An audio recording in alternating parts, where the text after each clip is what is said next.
எங்க வீட்ல வரலட்சுமி விரதம் எப்படி போச்சுன்னு பார்க்கலாமா?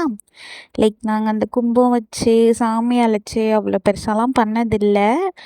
சிம்பிளா எப்பயும் போல சாமி கும்பிட்டுட்டு கோவில் போயிட்டு பிரசாதம் படைச்சிட்டு வருவோம். அந்த மாரி தான் இந்த தடவையும் பண்ணியிருந்தோம். நான் தான் இந்த தடவ பொங்கல்லாம் பண்ணியிருந்தேன். ஃபர்ஸ்ட் டைம் வேற ட்ரை பண்ணேன். நல்லா தான் இருந்துச்சு. தென் கொஞ்சம் கிளீனிங் ஒர்க்ஸ்லாம் இருந்துச்சு. எல்லாமே பண்ணிட்டு எங்களுக்கு பக்கத்து வீட்ல ஒருத்தவங்க சாமி கும்பிட அழைச்சிருந்தாங்க. சரி ஈவினிங் கூட எல்லா வேலையும் முடிச்சுட்டு நம்ம கொஞ்சம் வேகமாவே போவோம் அப்படின்னு சொல்லிட்டு, பொண்ணுமா வாசல்லாம் தொளிச்சு கோலம்லாம் போட்டுட்ருந்தேன். எனக்கு இந்த வேலை பிடிக்கும். கோலம் போட பிடிக்கும். யாருக்கெல்லாம் பிடிக்கும்னு சொல்லி கமெண்ட்ல சொல்லுங்க. இதுதான் நான் செஞ்ச பொங்கல். நல்லா இருக்கான்னு சொல்லி கமெண்ட்ல சொல்லுங்க. பார்க்க நல்லா இருக்கான்னு சொல்லுங்க.